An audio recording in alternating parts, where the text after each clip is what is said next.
Welcome back everyone for UFC Fight Night 223 Song vs Simon predictions. Starting off, prelim card, 5 fights, and first fight of the night in the women's bantamweight division, Hailey Cowan faces off against Jamie Lynn Hall. They are both making their debut. Cowan was on The Ultimate Fighter. She has a 100% takedown accuracy. On the other hand, Jamie Lynn Hall is 5-0, undefeated. For that reason, I'm gonna predict Jamie Lynn Hall to pick up the win by submission. Next, in the men's bantamweight division, Johnny Newson faces off against Marcus McGee. It's a debut for McGee as well. All his victories outside of the UFC are by knockout or technical knockout. However, Newson is the favorite, so maybe biased, but if I look only at the records, I'm gonna predict McGee to pick up the win by, again, a knockout or technical knockout. Next, back in the women's bantamweight division, we've got Stephanie Egger faces off against Irina Alekseeva. This is the debut for Alekseeva. She had a layoff of 1 year and a half, so I'm not sure she's gonna be sharp like Stephanie Egger is, because she is in the UFC. She had some fights. She's sharp. Alekseeva had 1 year off MMA. 1 year off of MMA. She was last. Her last promotion was Bellator, if I remember well. But 1 year and a half of layoff might impact her performance. So I'm gonna predict Stephanie Egger by decision. Next, in the men's flyweight division, Cody Durden faces off against Charles Johnson. Now, Charles Johnson is usually a bantamweight, meaning, in my mind, that he's the favorite to pick up the win. So I'm gonna say and predict that Johnson is gonna pick up the win by decision. I don't see how this fight can end with a knockout or submission. Then, final fight of the prelim card, in the heavyweight division this time, Martin Buday taking on Jake Collier. Now, Jake Collier comes off a loss from Chris Barnett. He's been knocked out. So my choice is Martin Buday to pick up the W by knockout or TKO. And that's it for the prelim card. Meaning we can now move on to the main card. 6 fights. I like that there are more fights in the main card than there are in the prelim card. It makes just more sense. But sometimes it's not the case. And starting off this main card, in the welterweight division, we've got Josh Quinlan facing off against Trey Waters. It's the debut for Trey Waters, but Quinlan is undefeated. He has a 100% finish rate also. Kind of solid. So I'm gonna pick Quinlan winning by knockout or technical knockout. Moving on, the next fight takes place in the heavyweight division again, as Marco Rogerio de Lima faces off against Waldo Cortes Acosta. It's really a veteran versus beginner kind of situation. Cortes Acosta is undefeated, but Rogerio de Lima is the favorite because he had a lot of fights in the UFC. He's really tested, he's really veteran, he has the record, while Cortes Acosta is 9-0, 9 wins, no losses, but it's really early in her career. I don't know. That's gonna be tough. I think the fight is gonna end by decision.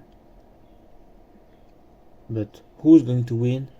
I'll tend to say that Waldo Cortes Acosta, is going to extend his win streak and his record by 10 wins and no losses. But we can be surprised for this one. We'll see. Next, in the men's featherweight division, we've got Julian Erosa facing off against Fernando Padilla. It's a debut for Padilla. He had a 2 years layoff. That can impact his performance. I don't know much about Julian Erosa. Still, I think Julian Erosa has what it takes to pick up a win by decision. I don't have really much else to say. They are relatively unknown. It's the debut for Padilla, so that can be a surprise. Next, in the middleweight division, Rodolfo Vieira taking on Cody Brundage. Vieira has a 100% finish rate and is also the favorite. What is in my mind is that they have even records. Vieira is 8-2, 8 wins, 2 losses, and Brundage is 8 wins, 3 losses.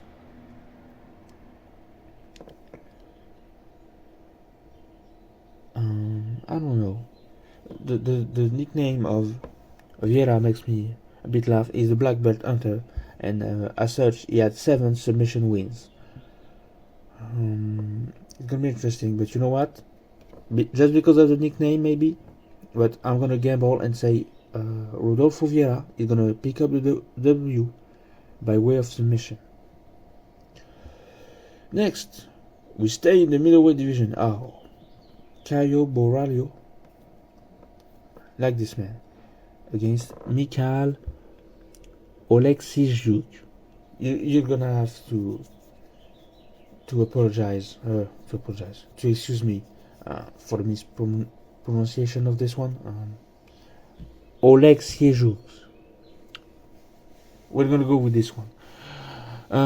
So Borralho is the favorite, and it's understandable. He has only 1 loss in his record, and he was by decision way back years ago. So I'm gonna pick him to be the winner. I think he's gonna win by decision. That seems more likely. He has many decision wins over the last couple of fights, so that seems more logic to me. And then, in the main event, 5-round fight taking place in the men's bantamweight division. Again, 8th ranked Kung Fu Kid Song Yadong taking on 10th ranked Ricky Simon. Now, Ricky Simon is a favorite. In terms of, when I say favorite, in terms of betting odds, he's the favorite, and he's coming off 3 victories. So that's understandable. In addition, Song Yadong was stopped by Cody Sandhagen a couple of months ago by doctor stoppage. So things tend to be in the favor of Ricky Simon. Meaning, well, that could explain why he's the favorite. That can be a surprise, but to me, Simon is gonna pick up the win, either by decision or TKO. I don't see Song Yadong being knocked out or submitted. I can see also this fight being a split decision. It's more likely going to be the case, but we'll have to see. And that's it for the predictions for UFC Fight Night 223. Now, just a few points to clear. A few things to talk about. There are some fighters that miss weight. That's more and more the case as of recently.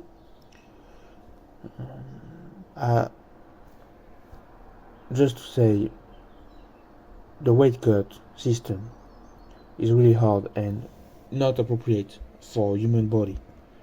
It just make the body being damaged in the process of losing weight, but it's really cutting weight. It's why it's really a weight cut. It impacts the body. So I understand that some don't do it anymore, but I don't see the point of being in a division where you can't really have the requirements. If you can't make it to 135, then just stay in the upper weight class. That makes just more sense to everyone, to you, so you don't hurt yourself. There have been some cases of people just fainting because the weight cut was too much, and also if you can't make it, well, it also prevents you to be fined, because fighters that don't make the weight are fined. Charles Oliveira, the more, not the more recent, but the more famous, I would say, in recent memories, more famous miss weight. He was stripped of the belt, so that can also happen, and that's something to take in consideration. And that's it. So I'll leave you with that, and I'll see you until the next time.